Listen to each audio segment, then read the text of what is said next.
प्रिय विद्यार्थियों, पूर्व में हमने स्नातकोत्तर उत्तरार्ध के चतुर्थ प्रश्न पत्र में निर्धारित व्याकरण भाग के अंतर्गत तद्धित प्रत्ययों का अध्ययन प्रारंभ किया था। उसी क्रम में आगे बढ़ते हुए आज हम अपत्याधिकार प्रकरण के अंतर्गत आगत पुरोरण वक्तव्य वार्तिक से अपना अध्ययन प्रारंभ करते हैं। देखिए आप, ये वार्तिक क्या कहता है? पुरोरण यानी पुरोह अण वक्तव्य। पुरोह पुरु शब्द का षष्ठी का एक वचन है, तो पुरु शब्द से परे राजा अर्थ में, पहले राजा प्रकरण चल रहा था अभी आपका क्षत्रियाद आय वाले में, जनपद शब्दात क्षत्रियाद आए, इससे पहला सूत्र था जिस पर ये वार्तिक पढ़ रहे हैं हम। तो पुरु शब्द से परे भी राजा अर्थ में अण प्रत्यय वक्तव्य बोलना चाहिए या होता है। तो इस सूत्र का अर्थ क्या हो गया आपका? पुरु शब्द से परे राजा अर्थ में अण प्रत्यय होता है। उदाहरण है आपका पौरवः, बहुप्रचलित शब्द है ये आपका। तो पौरवः का अर्थ क्या है? पुरुणाम राजा, पुरुओं का राजा।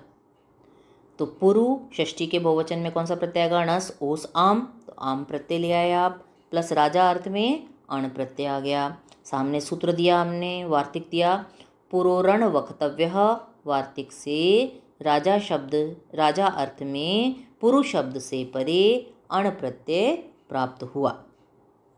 अण में से अ बचाइए अगली पंक्ति में, तो पुरु आम प्लस अ, सामने लिख दीजिए अनुबंध लोप, या फिर हलंत्यम सूत्र से अंतिम णकार की संज्ञा होगी और तस्य लोप सूत्र से उसका लोप हो जाएगा।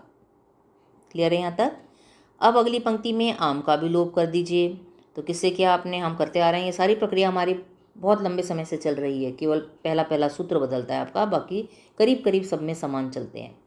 आम का लोप किया, कृतद्धित समासाश्य सूत्र से पुरु आम की प्रातिपदिक संज्ञा होगी और सुपो धातु प्रातिपदिकयों से प्रातिपदिक के अवयव आम प्रत्यय का लोप हो जाएगा। अब अगली पंक्ति में पुरु में जो आदि स्वर है उ उसके स्थान पर वृद्धि कर दीजिए। तो पौरु प्लस अ सूत्र हमने पढ़ा हुआ है। तद्धितेश्व चामादेह सूत्र से णित तद्धित प्रत्यय अण परे होने के कारण आदि स्वर उकार के स्थान पर वृद्धि औ आदेश होगा। तो बन गया आपका पौरु प्लस अ। अब अगली पंक्ति में पौरु अंतिम जो उ है इसके स्थान पर गुण ओ कर दीजिए। तो पौरो प्लस अ, अपत्याधिकार का हमारा दूसरा सूत्र था जब हमने शुरू किया था ये प्रकरण। तो सूत्र आपने पढ़ा था, याद भी किया होगा अब तक तो। और गुणः सूत्र से तद्धित प्रत्यय अण परे होने के कारण पौरु शब्द के अंत्य उकार के स्थान पर गुण ओकार आदेश होगा। क्लियर है? अब अगली पंक्ति में जो ओ है इसके स्थान पर अव आदेश कर दीजिए, जो हम करते हैं। तो पौ र हलंत रह गया, ओ के स्थान पर आपने अव हलंत किया, प्लस प्रत्यय का अ, ऐसा कैसा हमारे पास हमें प्राप्त है। किससे किया हुआ आदेश? एचो अयवायावह सूत्र से अकार परे होने के कारण ओकार के स्थान पर क्रमशः अवहलंत आदेश होगा। क्रमशः हम इसलिए लिख रहे हैं क्योंकि ये सूत्र 4 चीज़ों के स्थान पर 4 आदेश करता है, तो क्रम से होते हैं ये आदेश। तो करा आपने। अब मिलाइए, पौ र में अ मिल गया तो र पूरा हो गया, व में अ मिल गया तो पौरव बन गया। इसके सामने कुछ भी नहीं लिखना क्योंकि केवल आप मिला रहे हैं, कुछ नया काम नहीं कर रहे। अगली पंक्ति में विसर्ग लगा दीजिए पौरवः और उसके सामने लिख दीजिए पुरलिंग प्रथमा एक वचन में यह रूप सिद्ध होता है। अब अगले वार्तिक पर आइए। वार्तिक किसको कहते हैं, है ना? आपके मन में जिज्ञासा होगी। तो वार्तिक कौन से होते हैं? जो सूत्र हैं पाणिनि द्वारा जो सूत्र लिखे गए थे, अगर उनमें कुछ चीज़ रह गई, कुछ कमी रह गई, तो उस पर वार्तिककारों ने, परवर्ती व्याकरणाचार्यों ने जो सूत्र लिखे, जो उपसूत्र लिखे, उन्हें हम क्या बोलते हैं? वार्तिक।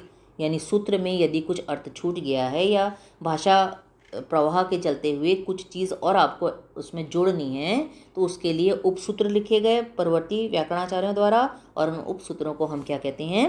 वार्तिक कहते हैं। तो अगला वार्तिक है आपका पांडो ड्यण। तोड़िए इसको, पांडोर ड्यण है ये, तोड़ेंगे तो पांडो और ड्यण। तो ये क्या कहता है? पांडु शब्द से परे राजा और अपत्य अर्थ में ड्यण प्रत्यय होता है। अब उदाहरण देखिए इसका। पांड्यः, पांडु नाम राजा, बहुवचन में पांडवों का राजा, और अपत्य अर्थ में लेंगे तो पांडो अपत्यम, पांडु की संतान। ठीक है, तो अगर बहुवचन लेते हैं तो आप करेंगे, मूल शब्द तो पांडु है, बहुवचन लेते हैं तो पांडु आम कर देंगे, और अगर अपत्य अर्थ में लेते हैं आप, मतलब वो तो राजा अर्थ में था, अपत्य अर्थ में लेते हैं तो पांडु णस प्लस ड्यण कर देंगे आप, है ना। ड्यण प्रत्यय तो दोनों में ही आ रहा है ना। तो पांडु आम प्लस ड्यण करेंगे आप, या फिर पांडु णस प्लस ड्यण करेंगे आप, जो भी करें आप। सामने वार्तिक दे देंगे, पांडोर ड्यण वार्तिक से राजा या अपत्य जो भी आप ले रहे हैं, राजा और अपत्य अर्थ में पांडु शब्द से परे ड्यण प्रत्यय प्राप्त हुआ। अगली पंक्ति में जण में से य रह गया, आदि ड और ण का लोप कर दीजिए। तो चुटु सूत्र से प्रत्यय के आदि में स्थित डकार की संज्ञा, हलंत्यम सूत्र से अंतिम णकार की संज्ञा होगी, और तस्य लोप से दोनों का ही लोप हो जाएगा, या फिर इन तीनों के स्थान पर आप केवल अनुबंध लोप भी लिख सकते हैं। अगली पंक्ति में आम या णस जो भी किया था उसका लोप कर दीजिए। तो पांडु प्लस य बचा आपका, किससे किया, वही दोनों सूत्र हैं आपके। कृत तद्धि समासाश्य सूत्र से पांडु आम या फिर पांडु णस जो भी आप करें की प्रातिपदिक संज्ञा होगी, और सुपो धातु प्रातिपदिकयों से प्रातिपदिक के अवयव आम या णस जो भी आपने किया है उसका लोप हो जाएगा। तो पांडु प्लस य रह गया आपके पास। अगली पंक्ति में पांडु में जो उ है, आदि स्वर वृद्धि करने की तो आवश्यकता ही नहीं है, पहले ही आ है आपका, और हम इसलिए हम करेंगे भी नहीं यहाँ पर, है ना। तो अब पांडु में जो उ है अंतिम, इसका लोप कर दीजिए। तो पांड हलंत हो गया आपका, उ जाने से यह है ही आपका प्रत्यय का। किससे किया है आपने ये काम, टेह सूत्र से डित प्रत्यय, ड्यण में आपने ड की संज्ञा की, इसलिए वो डित हो गया ड्यण प्रत्यय, जिसमें से यह बचा हुआ है। तो डित परे होने के कारण पांडु शब्द की टी, टी किसको कहते हैं, अंतिम स्वर, और उसके बाद में जितने भी व्यंजन हो हलंत हो वो सब आ जाते हैं टी में। तो अंतिम स्वर हमारा क्या है, पांडु में उ है। तो टेह सूत्र से डित प्रत्यय यानी ड्यण परे होने के कारण पांडु शब्द की टी अर्थात उकार का लोप हो जाएगा। तो पांड हलंत रह गया, यह ही मिला दीजिए पांड्य। इसके सामने कुछ नहीं लिखना क्योंकि आप कोई नया काम नहीं कर रहे हैं। अगली पंक्ति में विसर्ग और लगा दीजिए पांड्यः, और उसके सामने लिख दीजिए पुल्लिंग प्रथमा एक वचन में यह पद सिद्ध होता है। क्लियर है। अब अगले सूत्र पर आइए, ध्यान से देखिए इसको। कुरु नादिभ्यो ण्यः, ये क्या कहता है, कुरु नादिभ्यो, न आदि, नादिभ्य यानी न जिसके आदि में है उससे परे। तो कुरु और नकारादि क्षत्रिय बोधक जनपदवाची शब्द, पूर्ववर्ती सूत्र हमारा यही था, बीच में तो दो वार्तिक आए थे। सूत्र हमारा क्या था,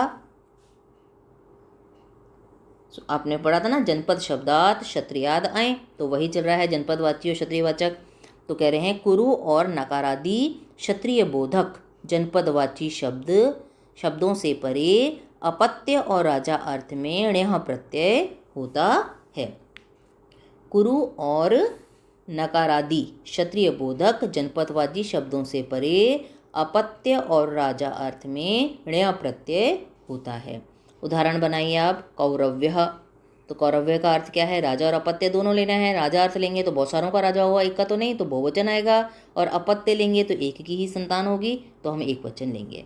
तो राजा अर्थ लेंगे तो बनेगा आपका कुरुणाम राजा, तो कुरु आम प्लस ण्यः प्रत्यय, और अपत्य अर्थ लेंगे तो कुरुहो अपत्यम, कुरु की संतान, तो कुरु णस प्लस ण्यः हो जाएगा। जो भी लें आप एक ले लें, और सामने सूत्र लिखेंगे कुरु नादिभ्यो ण्यः, सूत्र से कुरु क्षत्रिय, थोड़ा सा इसको चेंज करिए, सूत्र से क्षत्रिय बोधक जनपदवाची कुरु शब्द से परे अपत्य या राजा जो भी लें आप अर्थ में ण्यः प्रत्यय होगा। ठीक है, कुरु आम प्लस ण्यः करिए या फिर कुरु णस प्लस ण्यः करिए, और उसके सामने सूत्र लिखिए कुरु नादिभ्यो ण्यः, सूत्र से क्षत्रिय बोधक जनपदवाची शब्द कुरु से परे अपत्य या राजा जो भी लें आप अर्थ में ण्यः प्रत्यय होगा। अगली पंक्ति में ण्यः में से यह बचाइए, सामने सूत्र दे दीजिए आप। या तो अनुबंध लोप लिख दीजिए या फिर चुटु सूत्र से प्रत्यय के आदि में स्थित ऋणाकार की इत संज्ञा होगी और तस्य लोप सूत्र से उसका लोप हो जाएगा। अगली पंक्ति में आम याणस जो भी किया था आपने उसका भी लोप कर दीजिए, तो कुरु प्लस य रह गया। सामने सूत्र वही दोनों देंगे आप। कृत अद्य समासाष्ट सूत्र से कुरु आम या कुरुणस की प्रातिपदिक संज्ञा होगी और सुपो धातु प्रातिपदिकयों से प्रातिपदिक के अवयव आम याणस जो भी किया आपने उसका लोप हो जाएगा। अब कुरु में आदि स्वर है उ कु में विद्यमान, तो उसको वृद्धि कर दीजिए। वृद्धि क्या होती है? औ, तो कौरु प्लस य। सूत्र वही है आपका। तद्दितेषु चामादेह सूत्र से णित तद्दित प्रत्यय परे होने के कारण आदि स्वर उकार के स्थान पर वृद्धि औ आदेश होगा। क्लियर है? अब अगली पंक्ति में जैसे अभी हमने और गुणा सूत्र से किया था, अंतिम उ के स्थान पर गुण ओ कर दीजिए, तो कौरो प्लस य सूत्र दे दीजिए आप। और गुणः सूत्र से तद्दित प्रत्यय परे होने के कारण उ वर्णांत भ संज्ञक अंग कौरु के अंतिम उकार के स्थान पर गुण ओकार आदेश होगा। क्लियर है? अब इस ओ जो आपने किया है इसके स्थान पर अव आदेश कर दीजिए, जैसे भी हमने पूर्व में किया था। तो कौ र हलंत रह गया आपका, ओ के स्थान पर अ व हलंत कर दिया आपने, प्लस यह है ही आपका, सामने सूत्र दे दिया। अब वहाँ तो हमने क्या लगा दिया था? एचो अयवा या वह, है ना, लेकिन यहाँ हम नहीं लगा पाएंगे। क्यों? क्योंकि एचो अयवा या वह कहता है सामने स्वर है तो आप ओ के स्थान पर अव करिए, किंतु यहाँ स्वर नहीं है आपका, यह है, तो आप करेंगे। ये भी सूत्र आप पढ़ चुके हैं पहले, अभी कुछ सूत्रों से पहले। वांतो यी प्रत्यये सूत्र से यकारादि प्रत्यय जिसके आदि में है ऐसा प्रत्यय परे होने के कारण ओकार के स्थान पर क्रमशः अव आदेश होगा। एचो अयवाया वह चार के स्थान पर चार काम करता था। एच ए ओ आई औ के स्थान पर क्रमशः अय अव आय और आव आदेश होते थे। ये केवल दो ही करता है। वांतो ये प्रत्यय क्या करता है? ये ओ के स्थान पर अव और औ के स्थान पर आव आदेश करिए। तो आपने क्या करा? ओकार के स्थान पर क्रमशः अव आदेश होगा। अब इनको मिलाइए आपस में। कौ र में अ मिल गया तो र पूरा हो गया। व में तो यही जुड़ेगा, खाली स्वर तो है नहीं, तो कौरव्य बन गया। कौरव्य, इसके सामने कुछ नहीं लिखना, केवल मिला रहे हैं हम। अगली पंक्ति में विसर्ग और लगा दीजिए, कौरव्य, और उसके सामने लिख दीजिए पुल्लिंग प्रथमा एक वचन में यह रूप सिद्ध होता है। आज हम इन्हें 3 सूत्र पढ़े, इनके उदाहरण भी अच्छी तरह से कंठस्थ करिएगा आप, क्योंकि पूरा पेपर आपका व्याकरण का है 100 नंबर का, तो आपको कंठस्थ तो करने पड़ेंगे और रोज़ थोड़ा थोड़ा करते रहेंगे तो अच्छा रहेगा। कल हम इसी क्रम में आगे बढ़ेंगे। आपको जो गृह कार्य दिया जा रहा है उसको आप करिएगा, और कुछ दिक्कत आए तो मुझसे पूछिएगा।